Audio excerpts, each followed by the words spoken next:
This is Rob Tebbutt for Boxing Social in association with Betfred. Delighted, as always, to be joined by Alex Krassyuk of K2 Promotions. How are you, Alex? Hey, what's up? Always nice to see you, my friend. How have you been keeping since the last time I spoke to you? Not bad. I'm short today, yeah? Why are you short today? You have something brilliant to announce. I need first-class Alex Krassyuk, the salesman, today. We have a fight to talk about. That's why I'm short, because I have already announced everything. Let's talk about the fight. Alexander Usyk versus Chisora. Finally, we have it done. October the 31st, Halloween, spooky one indeed. Talk to us a little bit about the fight and how it got made finally. One small remark. We haven't done it yet. We just announced it. I mean, the fight will be done the moment boxers enter the ring, especially in 2020. You know what I mean? I know what you mean, but there's a deal done, right? Of course.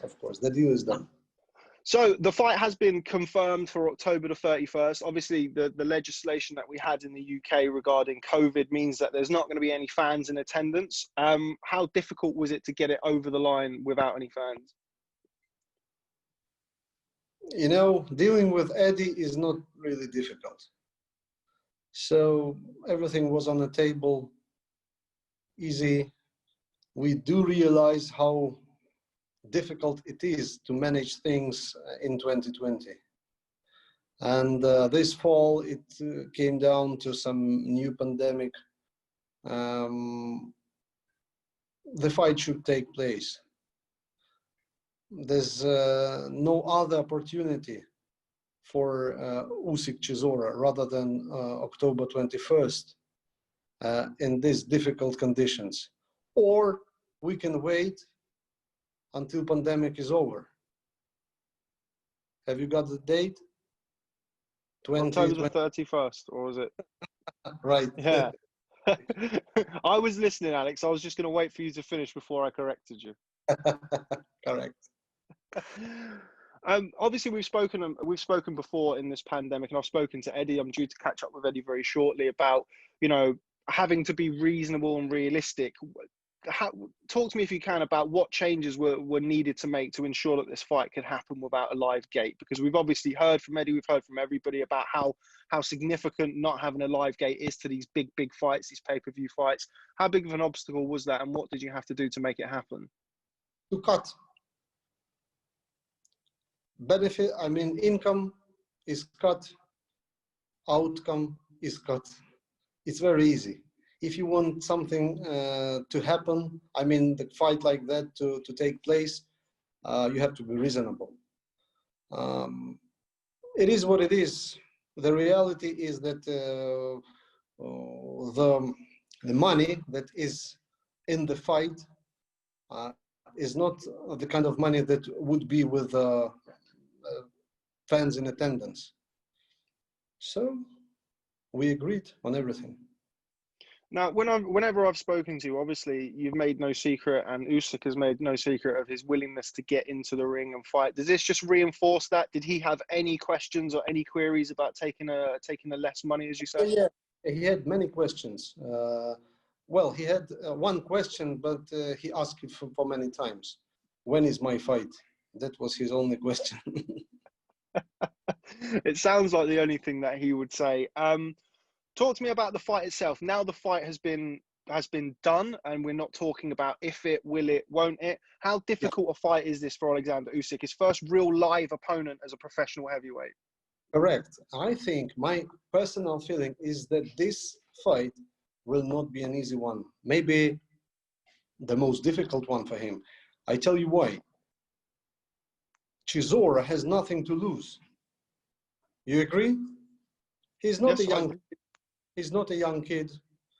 He distinguished himself as a fighter. He fought Klitschko. He fought David Hay. He fought almost everyone. He fought AJ. Everyone. So he is the elite fighter.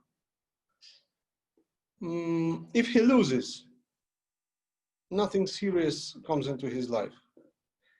And Usyk is under very serious pressure because it's his first real fight in heavyweight. I'm not speaking about Witherspoon, but that fight was his just debut. Now is real fight, and I tell you, he has everything to lose. He has to prove that he is a solid fighter in this new division. He has to not just to win, but he has to show how good he is. So, and this no pressure on Chisora and huge pressure on Usyk make the chances closer. It's interesting that you. Sorry, Alex. Yeah, that was just my personal opinion. It's interesting that you'd say that about Usyk. Obviously, with the, I mean, extensive list of his achievements as an amateur and then obviously as a professional at cruiserweight, is he relishing the pressure that you've been put on it, or that's being put on him going into this fight? Do you think he'll rise to that and he'll enjoy that pressure? He is the kind of personality, very unusual. This pressure adds him some extra energy to go, to train, to work harder. So I don't think he does realize what this fight really means for him. It's just a fight. He's in a training camp. He's making his exercises. He's making his sparrings, trainings, same stuff as before every fight. And he sees his opponent on the TV screen. He watches his fights. Nothing unusual. And I anticipate that he will start realizing it after he wins this fight. Only after the fight. What have you made of the videos that have been going back and forth between Usyk and Derek Chisora? It seems like every day we open it up, it's Derek, Alexander. It's been real fun. It's been a really good start to the build-up to the fight. Would you agree? No trash talk. High respect. You agree? Only mutual respect. And the best guy wins. They show how hard they work. They just share it with each other. And call each other, are you ready? I'm coming for you. The other one is coming for the first one. I think this kind of promotion for the fight is the best one. No negative, only positive vibes, hard work, good pictures, good looking men, extraordinary. Do you think part of it comes from, obviously, we've seen Derek Chisora, you mentioned Derek Chisora against Vitaly Klitschko, we've seen him have the brawl with David Haye, we've seen all sorts of incidents over the years where Derek Chisora's, he's thrown a table at Dillian Whyte. Do you think he looks at Usyk and thinks, there's not really much point in that, because he's not going to bite on it, he doesn't care? We've seen Usyk against Bellew kind of make light of Bellew's talk, and throughout his career, he doesn't really take the trash talk on. Do you think Derek has looked at that and thought, it's not really point? I tell you a short story. I remember there was a fight on where Tyson Fury was facing Derek Chisora. And I had a heavyweight fighter on a contract by that time, Alexander Ustinov, who was helping Chisora before this fight. And it happened that Chisora got injured. I don't know, maybe a rib or any other kind of injury, but he was off. He had to pull out. And we got an offer from Frank Warren to replace Chisora. It was a very late notice, so very short time. But my guy was already in the UK, and he was in Chisora's camp. And when both fighters, I mean Tyson Fury and Alexander Ustinov, went on scales, after the scales, Fury started to talk to Ustinov. You know, the manner how he puts pressure on his opponents. And I was standing behind, and I noticed his astonishment. Because he kept talking, and suddenly realized that none of his word was understood because the guy didn't speak English. So trash talk didn't work. I think, Usyk is not the best English speaker at this stage. He's trying, he's studying English. By the way, he's making his lessons and has some good progress. And you will probably see it when we come to the UK. But anyway, it's difficult, to exchange conversations in English. That's why the best thing is to show how you train rather than to speak. Okay, that's fair enough. Let's just touch upon that. You mentioned about Usyk's English. I happen to know his English is a little bit better than he likes to give on to people. But you mentioned about him taking his lessons. Now, obviously, he's going into the heavyweight division. It's the glamour division of the sport. He already has this wonderfully eccentric character and this charismatic personality. In order for him to become a superstar worldwide, to become that global crossover star, does he need to learn English? Is that something that he needs to really work on? Frankly speaking, yes. Otherwise, the world has to learn Ukrainian. Yeah, it's a good point. Back to the fight itself. Actually, no, rather than about the fight itself, you mentioned about Usyk. Now, I know Usyk's in camp. He's in camp with somebody I know very well, Mr. Dave Allen. A few eyebrows raised when Dave Allen was brought into the camp.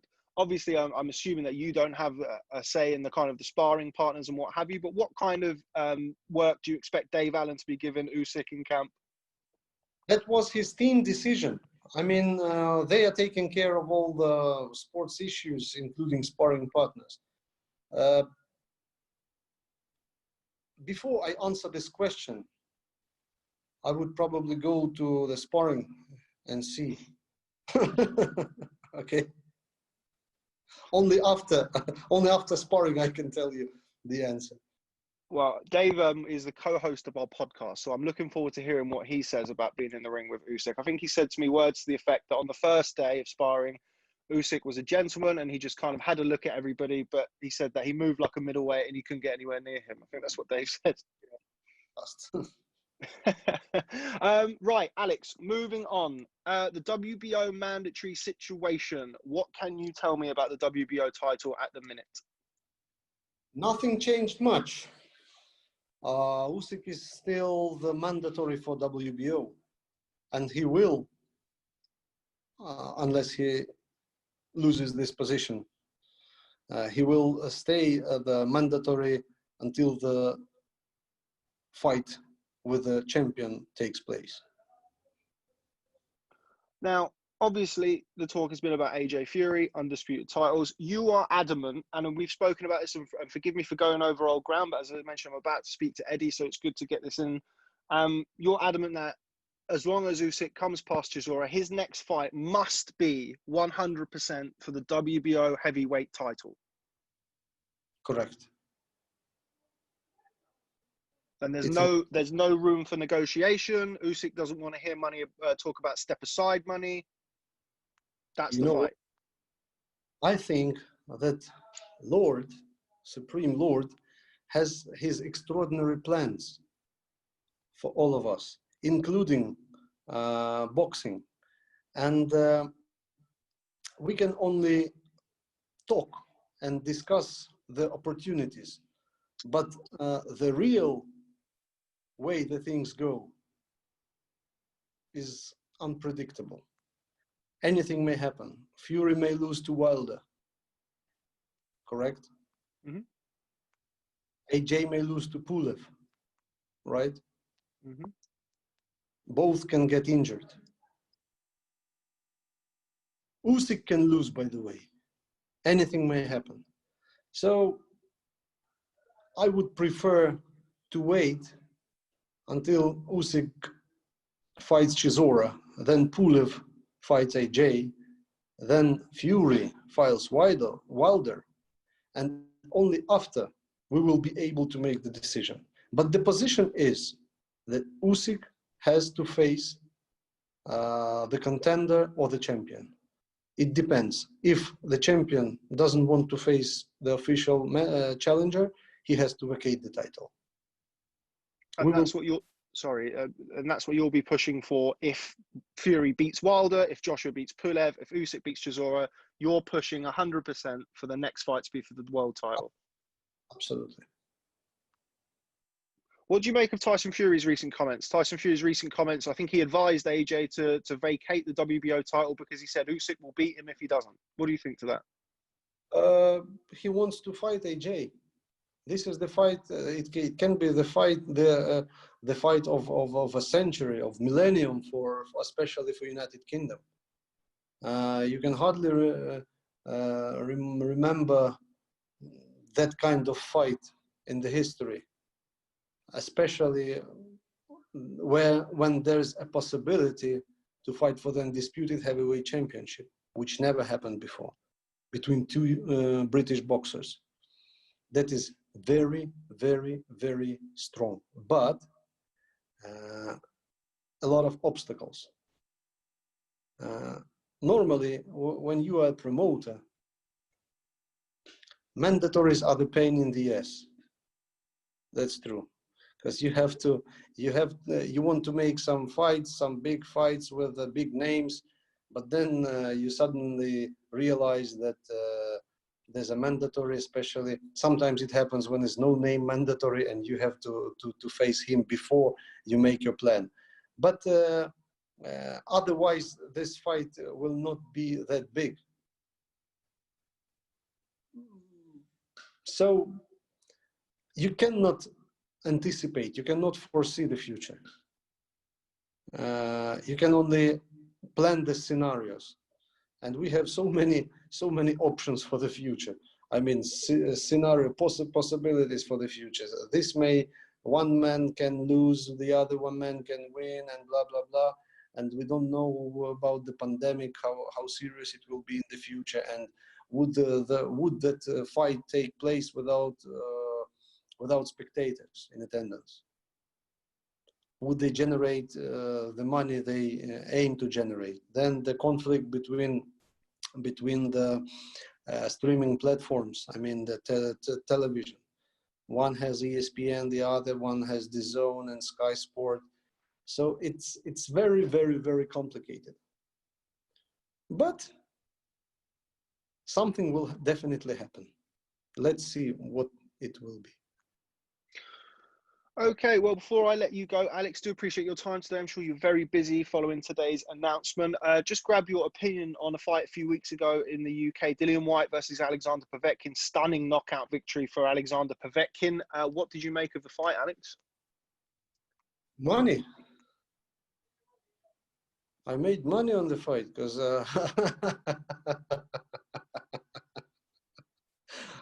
I had a feeling that Povetkin would win. What gave you that feeling? 15 years of experience in professional boxing. This is why I like interviewing you. I always have to be sharp. As soon as I ask a question, I always think, yeah, that didn't sound that clever.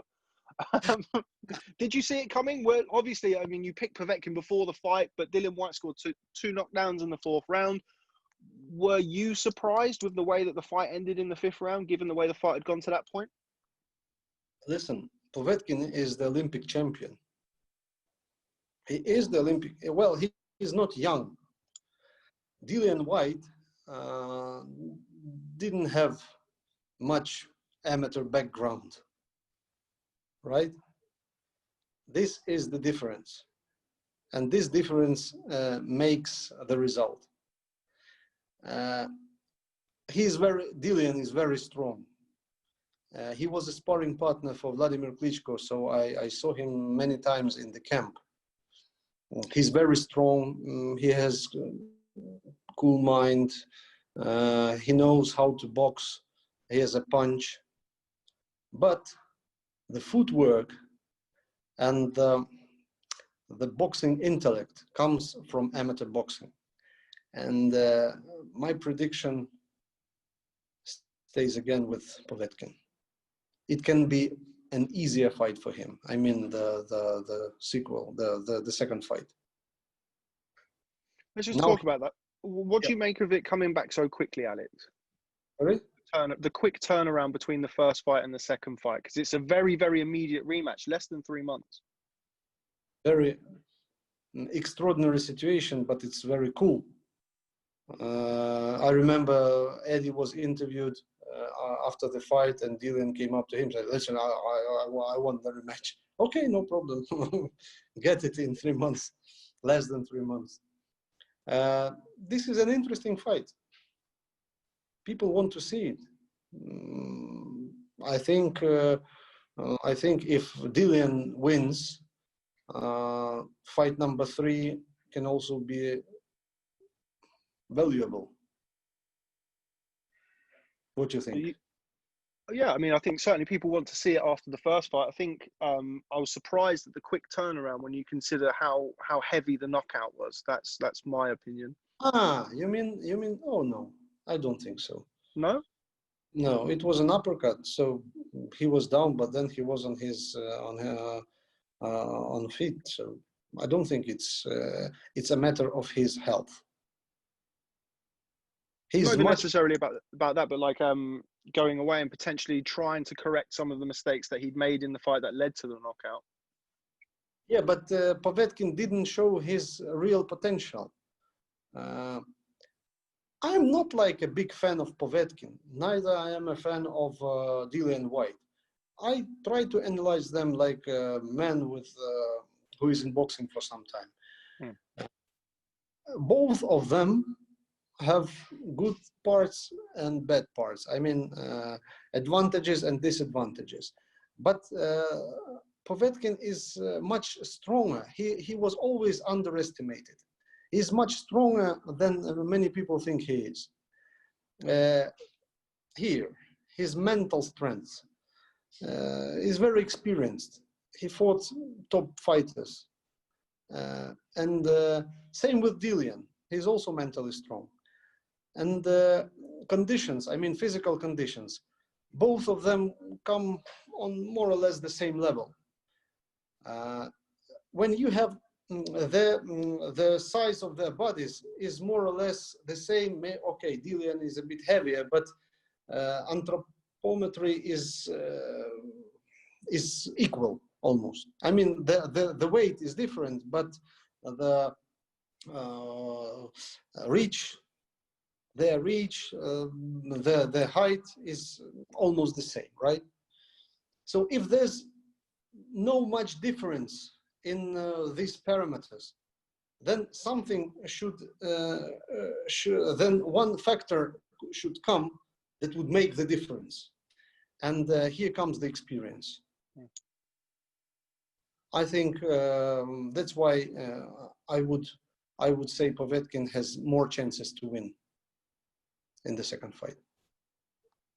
Okay, well, finally, Alex, last thing that I'd like your opinion on, another Ukrainian star, Vasyl Lomachenko, somebody who you don't promote, but I know you know very well through Egis, is in action against Teofimo-Lopez in a couple of weeks' time.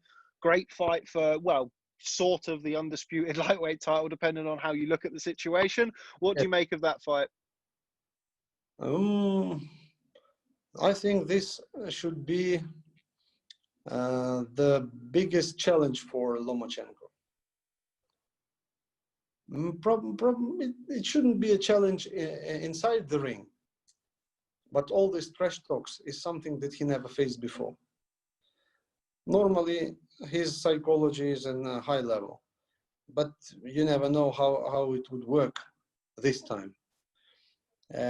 Physically, I've never followed Teofimo-Lopez. He's a young kid. His knockout in the previous fight showed that he is quite serious man with Komiya. And I think it's 50-50 fight. Taking it into considerations, Vasyl is genius in the ring, but he is 10 years older than the guy, than Lopez. Lopez is from USA. Well, he's originally from Honduras, or I don't know, probably. Yeah. Honduras, yeah. Yeah, Honduras. And he's English speaking, Spanish speaking. So he can become a huge star if he wins. If he loses, he still be a star. So he hasn't got much to lose, where Lomachenko has everything to lose. Same situation with like Usyk-Chisora. Both have to prove, and this is gonna be an, let's say, undisputed championship. And Vasil's dream is to become an undisputed champion. It's a dream of his lifetime, right? I can't wait to watch this fight. Me neither, Alex. But thank you very much. I'm going to leave it there for today. Always a pleasure to catch up with you, my friend. You always keep me on my toes, which I appreciate. Thank you very much. I look forward to seeing you hopefully sometime soon ahead of the now finally announced Alexander Usyk versus Derek Chisora, October the 31st, live on Sky Sports pay-per-view. Alex Krassyuk, thanks very much for speaking to Boxing Social. Rob, take care. Thanks, Alex.